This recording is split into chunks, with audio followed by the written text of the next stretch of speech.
Abrimos, señoras y señores, la tertulia en este jueves 31 de diciembre del año 2020. La última mesa del año que se va con el desconcierto que ya experimentamos la semana pasada. En día jueves nos acompaña la tertulia de viernes. Concretamente voy entonces con los saludos para Marcia Collazo, buen día. Buen día, ¿cómo están todos? Alejandro Aval, buen día. Buenos días, Emiliano, Marcia, Juan, Gonzalo y audiencia. Juan Grompone, ¿qué tal? Buen día para todos. A ustedes tres los encuentro en Montevideo, ¿no? Sí. Sí. Vamos más al este, a donde está Gonzalo, que se movió ahora, ¿no? Te encontramos, ¿dónde? Maldonado, Punta del Este, Gonzalo Pérez de Castillo. Buen día. En la barra, sí, en la barra de Maldonado. Bueno, vamos a charlar un rato, vamos a despedir el año. Hoy termina un año que va a estar para siempre asociado en la memoria colectiva de todo el planeta con COVID-19. De la misma forma que el 2002 se asocia acá en Uruguay con crisis económica, o que 1939 fue un año de guerra para Europa, este 2020 ha sido fundamentalmente un año de pandemia. Ahora, ¿es un año bisagra? Pregunto, estimados tertulianos, ¿qué lugar tendrá el 2020 en la historia? ¿Quién se anima a contestar? Muy bien. No, yo quería decir, la pregunta era, ¿cómo vemos este año 2020 que ha transcurrido? Sí, no, sobre todo la pregunta era si este año va a quedar en la historia. ¿Qué lugar tendrá en la historia? Sí, bueno, sí.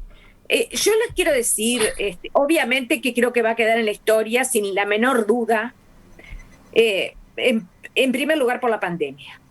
Ha habido reveses en este año, reveses de las circunstancias históricas, ha habido francos problemas, catástrofes, pero como la pandemia verdaderamente creo que va a quedar para la historia, como alguien dijo un poco jocosamente hace unos días, no me acuerdo realmente quién fue, todo comenzó porque un chino le dio por comerse un murciélago, una cosa muy jocosa, pero en el fondo tiene algo de eso, del efecto dominó, de que un ser humano, determinados seres humanos puedan haber contraído esa enfermedad y de repente se expande. Miren, yo les voy a contar una anécdota personalísima que creo que da la medida de por qué este año, para mí, por lo menos va a quedar en la historia.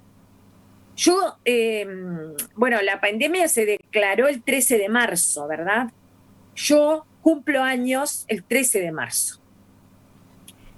Y yo iba a festejar mi cumpleaños ese día. Tenía todo preparado. No suelo festejar mis cumpleaños. Sin embargo, decidí hacerlo, incluso por pedido de varios amigos.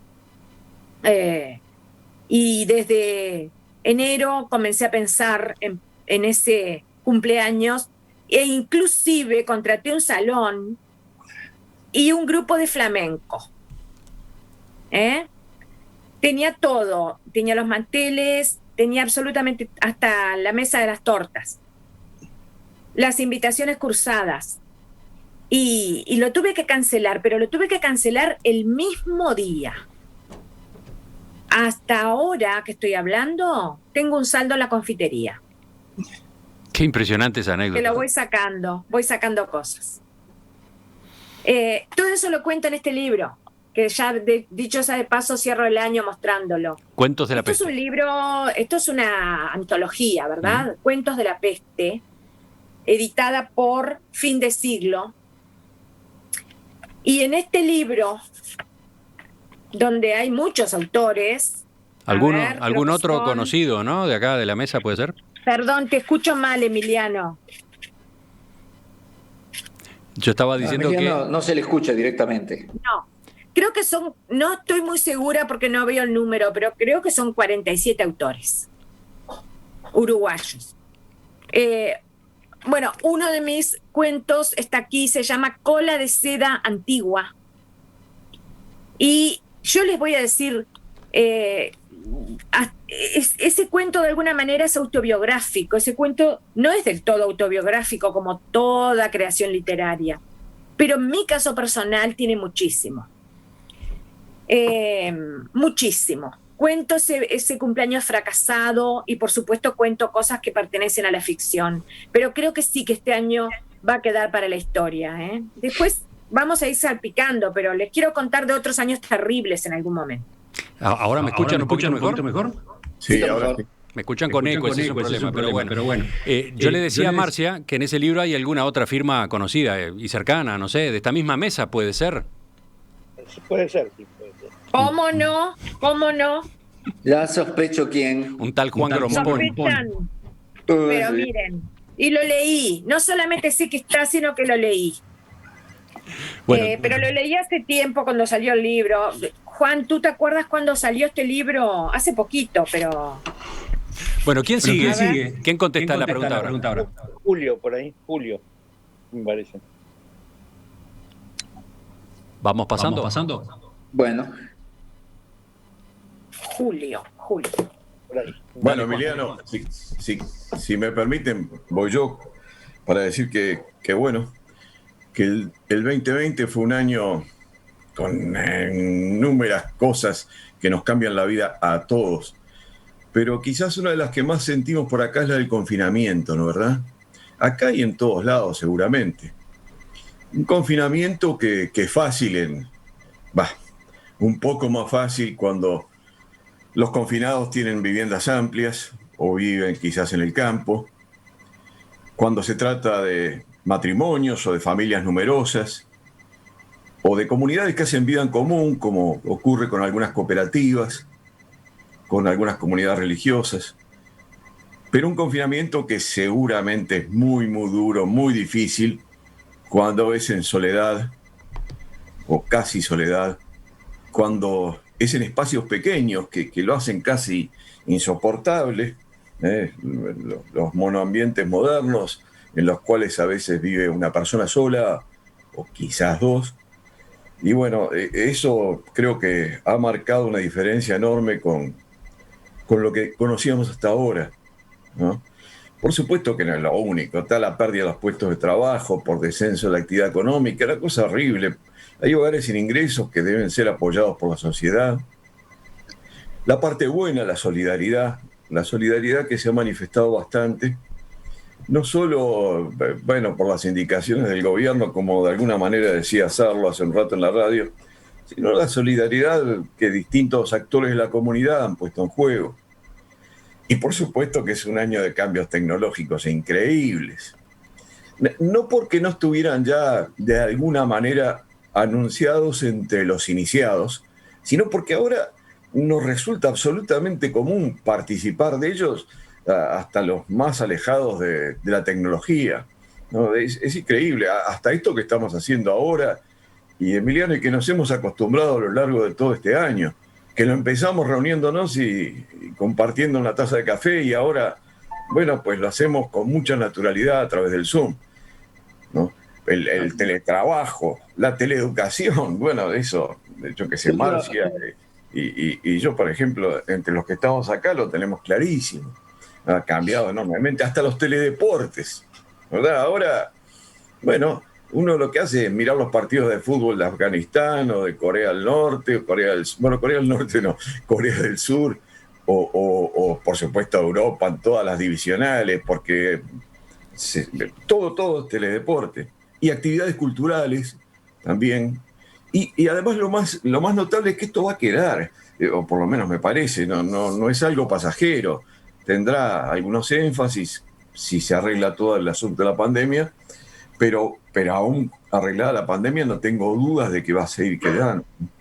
Pero bueno, y por supuesto el cambio de gobierno, sobre el cual nos podríamos extender mucho, los cambios que tienden quizás también tiene que ver con esto de los cambios tecnológicos, tienden para alegría de Gonzalo, quizás tiende a apuntar hacia una gobernanza más global, más mundial.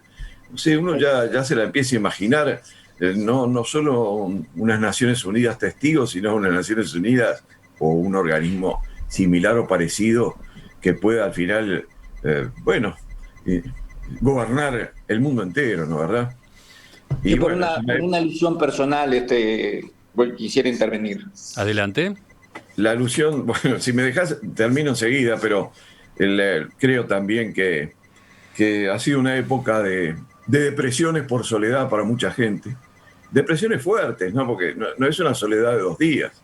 Ha sido una soledad para los que están solos de meses y meses y meses, prácticamente un año, que ha dado pie para profundizar la reflexión y los lazos, la espiritualidad para los que apuntan por ese lado.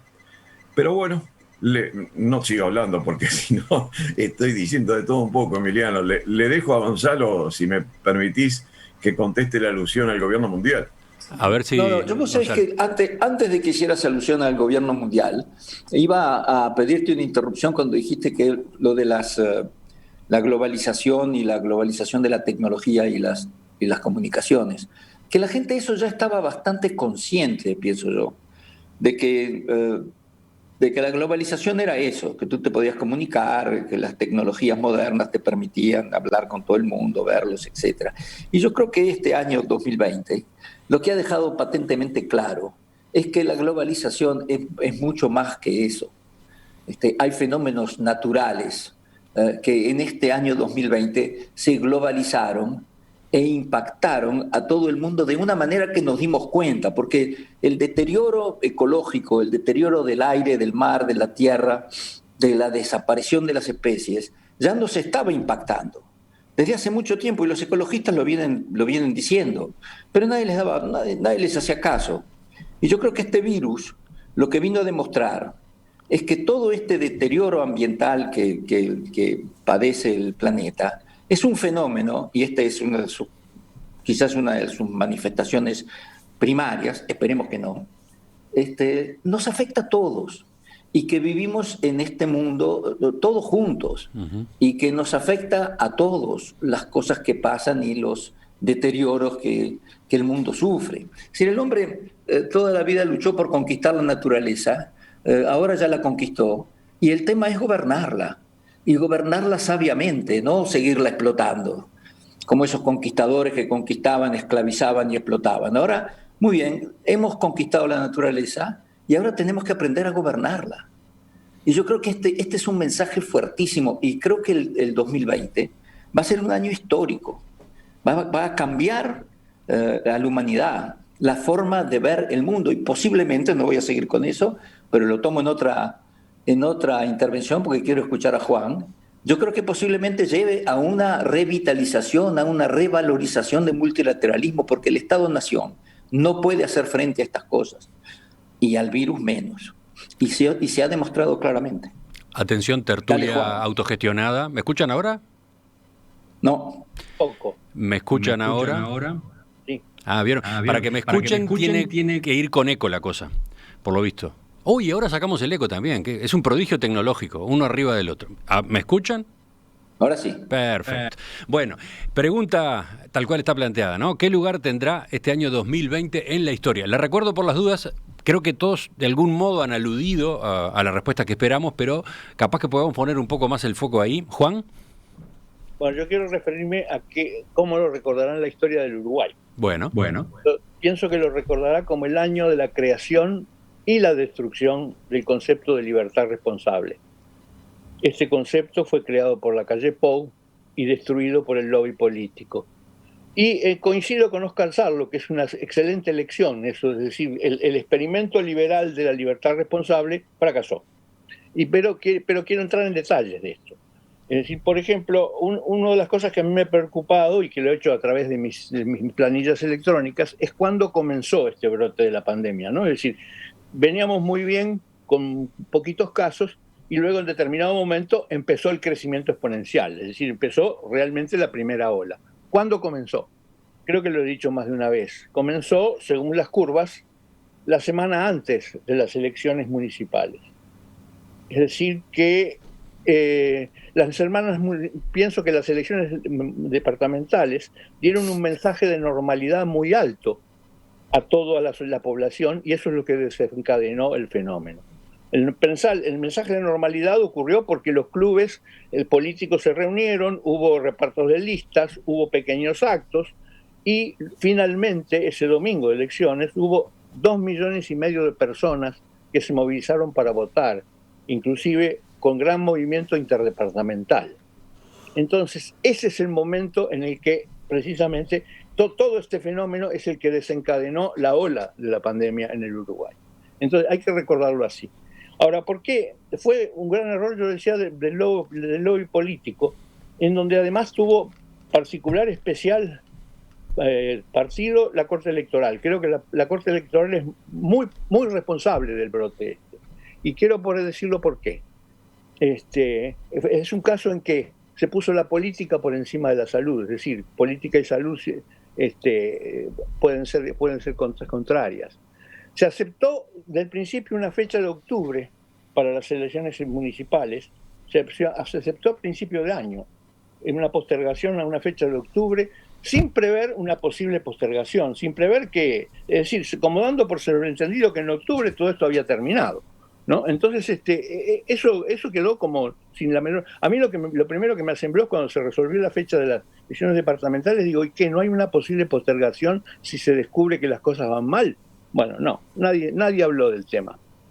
En segundo lugar, lleva años de atraso la implementación del voto electrónico y del voto por correo, cosa que casi todo el mundo hace. Es decir, todos los países que nos rodean por acá tienen voto electrónico y tienen voto electoral, tienen voto correo.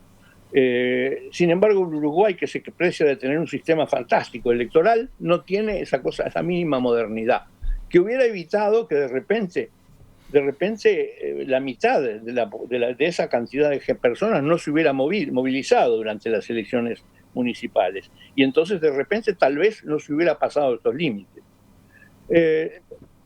La Corte Electoral no hizo obligatorio el uso de los tapabocas para votar, con el pretexto de que el voto es un derecho constitucional que no se lo puede impedir con nada, y mucho menos, es decir, no se le puede prohibir votar a alguien por el simple hecho de no tener un tapabocas. Lo cual me parece nuevamente la crisis de los conflictos de los derechos. Es decir, ¿qué está por encima? ¿El derecho a la salud o el derecho al voto? Es decir, ¿por qué no se puede exigir que para votar se necesite el tapabocas en una emergencia como era esa? Ese fue otro gravísimo error. La Corte Electoral debiera haber exigido inexorablemente que la gente tiene que estar con pandemia y con distancia, pero inexorablemente tendría que haber dejado. Bueno, finalmente las medidas llegaron 2 meses tarde, es decir, el gobierno demoró 2 meses en darse cuenta que estábamos seguramente en aceptar que estábamos en crecimiento exponencial, y las medidas fueron muy tímidas y son muy tímidas. Hasta el momento teníamos crecimiento exponencial. Tal vez la noticia que se vislumbra es que posiblemente se esté frenando ese crecimiento, pero si se está frenando, se va a frenar en más o menos 500 contagios diarios, que es una cifra enorme y es una cifra de nivel rojo, ¿no? Bueno, entonces hasta este momento, además, finalmente no hay un plan claro de vacunación. Parece que nos vamos a enterar la semana que viene o en las próximas semanas cuál es el plan de vacunación que va a tener el Uruguay, cuando otros países ya lo han empezado. De modo que yo creo que este país se va a recordar como el año del intento de la libertad responsable, que es una idea liberal, y el fracaso de esa idea liberal, y el supremo poder del lobby político que dijo hay que hacer elecciones a como del lugar.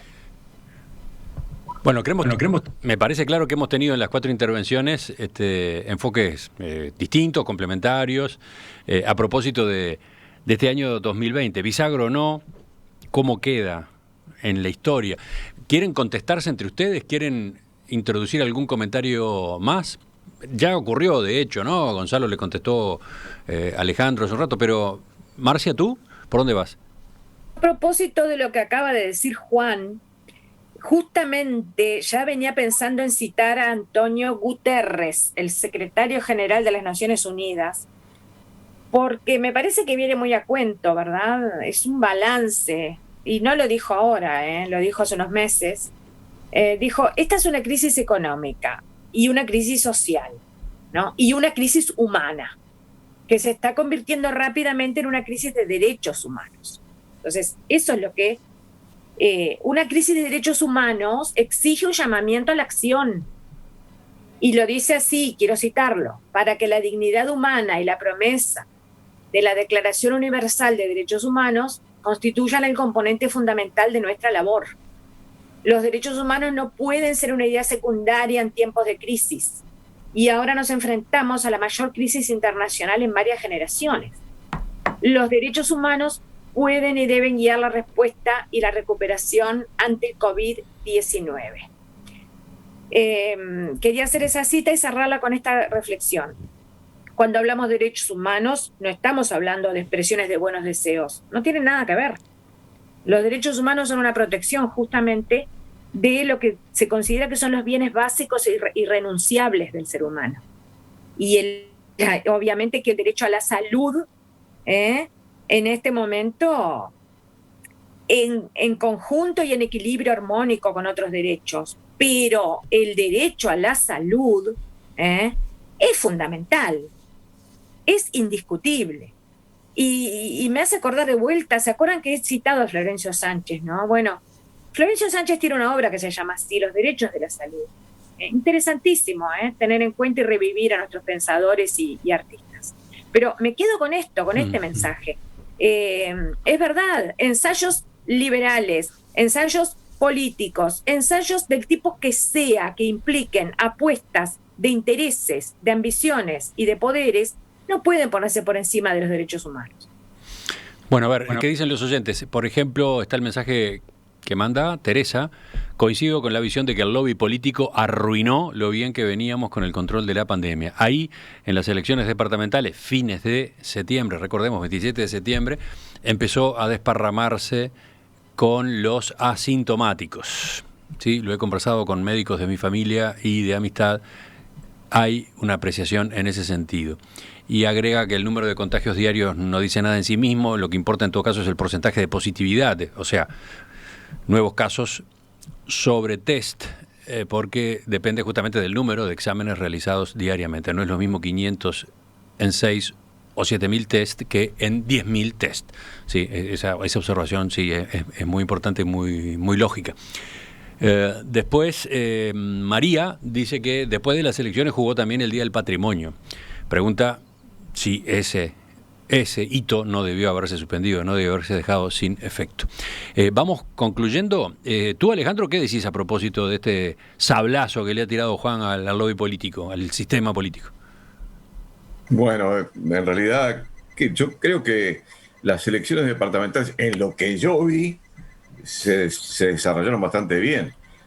Es cierto lo que dicen, sobre todo el oyente que habló de los asintomáticos, que seguramente tiene razón, pero, por ejemplo, en el circuito donde yo voté, recuerdo que era en Pocitos, bastante grande, con cola importante. La gente mantenía la distancia, estaban todos con tapabocas.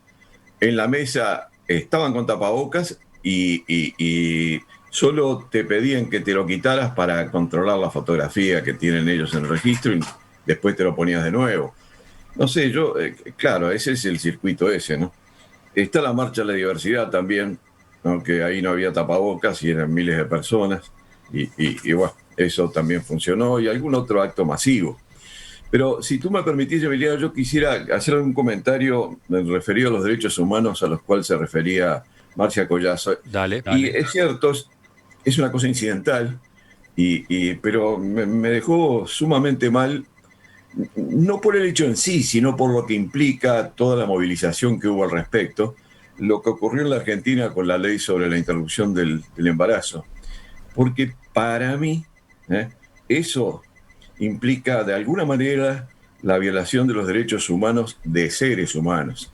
Y caramba, se lo ha tomado por una enorme comunidad internacional y también en Uruguay en alguna medida, como un derecho de interrumpir el curso de una vida humana, porque el ser engendrado no es obviamente un apéndice de los padres, ni mucho menos de la madre.